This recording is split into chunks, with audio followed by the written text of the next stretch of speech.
night 3, day 3, and we're going strong, praise the Lord. We're going strong, praise the Lord. Woo. You know what happened to me today? God just knows how to set moments up. I go to school and it's just a normal day, the first day of school, thinking I'm okay because I only get my grade 7s after the assembly. Because until before the assembly, they are incumbent, they are about to become. Because they haven't stepped into the grade 7 class yet. So they come, they're running to me, sir, where do we stand for assembly? I said, where you stood last year. For now, you're still grade 6. How was, sir? Then my principal comes to me and says, Mr. Thijs, did they arrange with you for assembly today? I said, no, sir. But if you need me, just tell me. And because I said, but the Unleashed team is here. And that was also a God moment, né? That was a God setup. And then I ministered my, soos julle kan hoor, ek raak toe sommer past evangelist. Lord Jesus. Because I don't know if you were there this morning. Ek weet nie waar jy was nie, was by die werk, was by die huis, was miskien by Robert Hicks, was miskien by Fred Magadi of by Nantes. Ek weet hoe dit daar gegaan het nie. Collega's. Maar die salwing van die Here, die glorie van die Here, het vanoggend, Juffrou Malan bid vanoggend soos sy nog nooit op 'n maandagoggend gebid het nie, met soveel oorgawe en candidly, unashamedly. Sy het hom diep gaan haal. Sy het ons wasgoed sommer op die lyn gesit en gesê, kyk hier, Here kom in en doen 'n ding, kom was dit skoon. And then the Lord uses Unleashed through Brother Mikey, Brother Rendell, and Brother Tariq to release prophetic word over our school, over our parents, over our staff. And I tell you, this was officially still one of the toughest first days, but one of the best. Because we started it in a way that I don't think we've ever started it at Norwich Park. And it makes me understand, just Sunday past, prayer was released from this house. And the atmosphere at schools around Easterist, I want to declare, I want to believe, is not the same as it was when we ended the school year last year. En toe is die salwing van die Here so gevaarlik, ek gooi sommer my notes een kant, ek het mooi myself gedra, totdat ek myself nie meer gedra het nie. Of any one of some of the teachers look at me and say, Mr. Thijs, what happened? I say, no, sort it out with Jesus. So if I sound yes, bors vanaand, I relived my evangelist days, praise the Here. You know, there was a time in my life I said, Lord, I'm not for the open air. I'm not. But there's that say, Here was it. Praise the Lord. But let's get into the Word of God tonight. We just a short recap. We started out on Monday. We spoke on the title, No Other Foundation. We were in 1 Corinthians 3:11, and so we spoke there about Christ is the only true foundation. Wrong foundations produce shaky faith, and God establishes what is fully surrendered. Last night, we focused on Jeremiah 17:7-8, where the Bible speaks about a tree that is planted by the waters, that even when the season changes, even in drought, he doesn't lose its color of the leaves, and he doesn't stop to bear fruit. Amen. And we spoke about the roots that withstand the drought. Coming to the understanding that trust determines the depth of our roots. Amen. How we trust God. Number 2, we said that deep roots produce stability in crisis. That when everything is going haywire around you, people are worried, hoekom raak jy nie ontstel nie? Hoekom raak jy nie virus bevange nie? Why aren't you becoming fearful? Because, like we say, we use this a lot in the Cape. I don't know if we use it a lot here. Die blok is benoud. Amen. Things are hectic. But the child of God, because they are deeply rooted in the Lord, the season doesn't impact them. We can't avoid the season, but it doesn't play out in terms of its effect. Everybody around them ons money ons. Die praise die Here. Number 3, we said fruitfulness is the result of hidden faithfulness. That our fruits in public are a result of what we've invested in private. Amen? Praise the Lord. This evening we're speaking on the theme established by the word. We find our scripture reading in Matthew 4 verse 4. I'm reading from the Passion Translation. It says, He answered. This is Jesus. The scriptures say, bread alone will not satisfy, but true life is found in every word that constantly goes forth from God's mouth. That was your prayer last night. Or before you prayed, you mentioned that. And so we're going to focus on that. And you didn't know that, ne? And so I'm just so thankful how God confirms His word. So, the word of the Lord is blessed. Amen.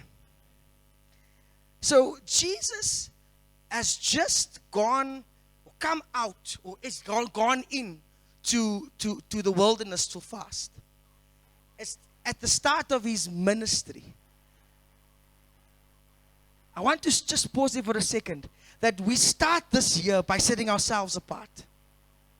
Each quarter, in fact, in this assembly. Amen? And it is crucial for us to understand that this is a setting apart season, moment, week. That we are not fasting just because we are fasting, because we trust in the Lord to do something in our lives in this church as we prepare for that which we hope God to do through us this year. Sorry. Amen. And so even Jesus, before He goes into His ministry and His call and His purpose full time, that He Himself needed to go into a time of separation and sacrifice in order to be fully prepared for the call and purpose that He needed to fulfill. Amen? And like clockwork,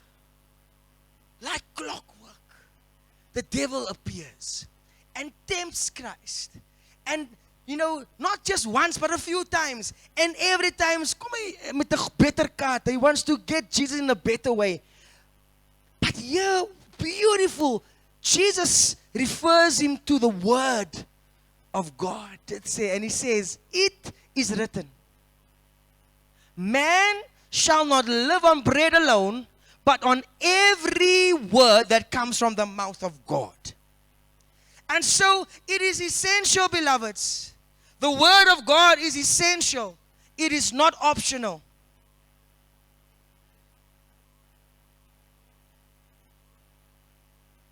Can I say that again? The word of God is essential, not optional. It is not a user guide when we don't know how things work. How many of us ever opened the manual? Not me. My wife does, yes, she does. She's diligent like that. I say, man, I'm a man. I know these things. And then afterwards she tells me, but you needed to press there because she read the manual. But oftentimes as children of God, that's our testimony.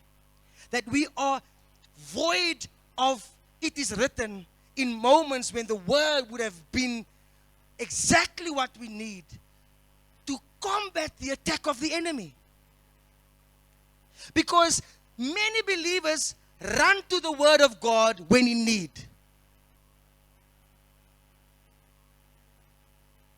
Lord, I need a word. Im salabim.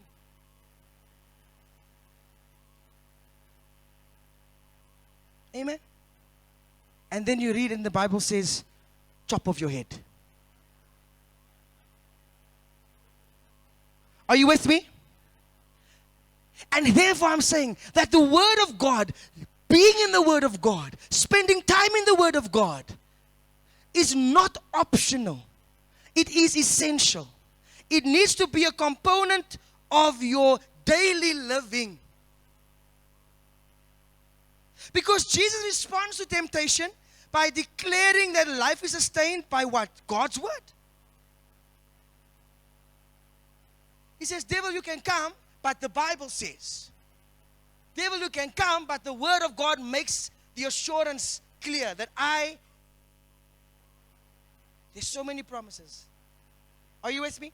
And so, for everything in your life, there is a word that can sustain you. There's a word that can build you. There's a word that can carry you. There's a promise that can just lift you out of that darkness and place you somewhere in the hemel. Because it is a confirmation of the fact that if you're a child of God, He's concerned about you. But He has spoken words of you that you can take with on a daily basis. That makes you strong, that makes you established, that makes you stable, that makes you able to face whatever comes your way. So the word of God is not optional, it is essential. And so spiritual establishment cannot happen without spiritual nourishment. Amen? Babies, when they are born, they live off their mother's milk or milk. And then 6 months, raak ons almal excited van nou kan die kind eindelijk. Now at 6 months, really, we know, all of us know, we sometimes start a little bit earlier, but it's fine. You know? But now we get excited because now we can give the child a different type of nourishment because now we know, now we will see different growth. And so it doesn't matter to me this evening where you are in your walk with the Lord or how long. If you are spending 10 minutes in the Word, if you are able to spend 3 hours in the Word, as long as the Word is part of your day today and it's become essential, I promise you, you will experience the growth and the nourishment that the Word brings. And then you'll be surprised that there's a moment, you might not remember the text reference, but you remember the promise. And the promise is as good as the reference. Praise the Lord. Amen. The promise is as good as the reference. I don't need to tell you who blessed me with R1 million. All I need to make sure you understand, there's R1 million in the bank. In Jesus' name. Are you with me? Sometimes you are too concerned with how we got there. Waar het jy daai skrif gekry? Hoe het jy daai skrif gekry? My broer, daai is nie die belangrikste nie. Die Here het 'n woord gegee. He is dit. Essential. Amen. So this is how we grow. If we look at the word as food, we should all be obese. Spiritually. Let me put that disclaimer there. Spiritually. We need to live healthily. But there's one thing you can't eat too much of. That's the word of God.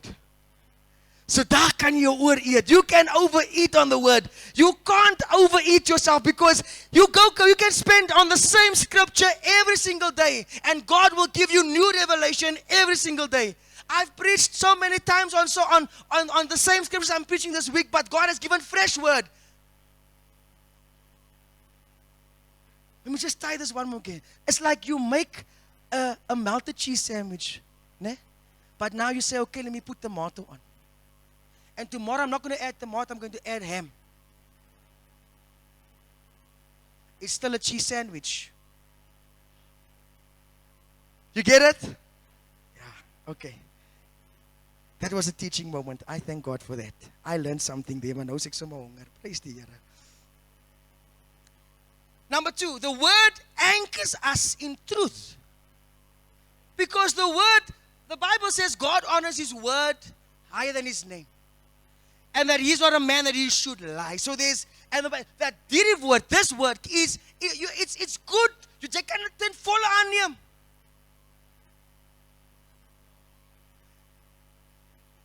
It still remains the only book in history that has been selling as good as it has. Most translated, most sold, most printed.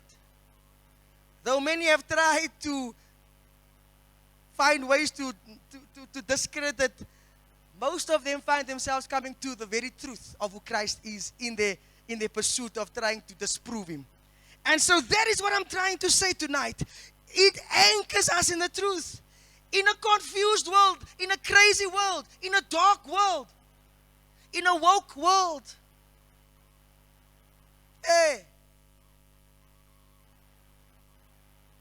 The word provides clarity. It helps you understand what the truth of God for you and I is. Not was, but is. It gives direction. Thy word is a lamp for my feet, a light to my path. And stability. It establishes values. It establishes values. It establishes convictions. It establishes identity. And so, with all respect to psychology, Sister Glory, that we cannot take the word of God out of the equation. I know you a biblical psychologist, I know that. Helping people find out who they are. Because my Bible says that you and I are created in the image of God. Amen? Dat is mooi, jong. Die woord van die Here, né? Point number 3. A word-centered church is a strong church.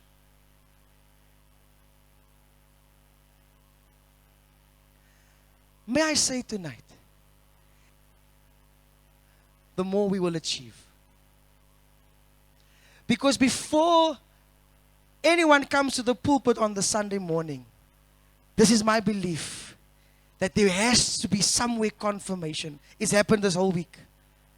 In a prayer, in a prescripture, or someone coming after the sermon and saying, and that says that this is a strong church, because we are a people of the word. But imagine if we make it more important in our lives. And it's not just reading the daily verse on the Bible app. Reading that verse, pondering on that verse, reflecting on that verse, yes, praying over that verse, getting something out of that verse, maybe going to a commentary or something, or doing something, or discussing it with the colleagues over lunch. Reading is not enough. It must be like food that goes in, digests, absorbed. Amen? Praise the Lord. Yo, I didn't write that, but that's quite. Revival, this is what I wrote, and I want to just end with this. Begins when the word is restored to its rightful place in homes, in families, and congregations. I promise you, if you want to see a major shift in your life, don't just start reading the word more, but pray the word. Amen. Call your family together, and the scripture the Lord lays upon your heart, say, this we pray over you. Ask God for the scripture. That's what I'm going to do. Because I need to practice what I preach, or preach what I practice here on Sunday. Preach what I practice. So I need to get into practice. That we begin to pray and decree the word of God. And so maybe it would need for us to go and search, okay, what are the scriptures that focus on this? And you can use ChatGPT for that. In 7 seconds, you'll have it all. And you can print it out, and then you can go back and you can study it. You can use technology. But you get what I'm trying to say. Oftentimes, we don't know how to deal with situations. We don't know how to deal with offense. We don't know how to deal with disturbance. We don't know how to deal with conflict. Because perhaps it's not just conflict management or all these beautiful soft skills we learn in corporate, né? Or emotional intelligence. It's not just that. Because we're working here with the work of the Lord. So we need to first have our foundation and our premise for decisions and actions come from the Word of God. Amen? We can apply those soft skills in how we share it. But make the Word the primary source that informs our actions. So that when we have disagreement, we can find a way. When we have conflict, we can find a way. That doesn't break, but build. It doesn't separate, but brings together. And that is what we're trying to say tonight. And that is what I mean when I say established by the word. So in conclusion, God establishes His church, His people, who live by His word. That's why I challenge the assembly, after I preach, whenever, go check that scripture. Go listen to the recording again and say, hey, het iemand waar het gepraat? Because I can't read your Bible for you.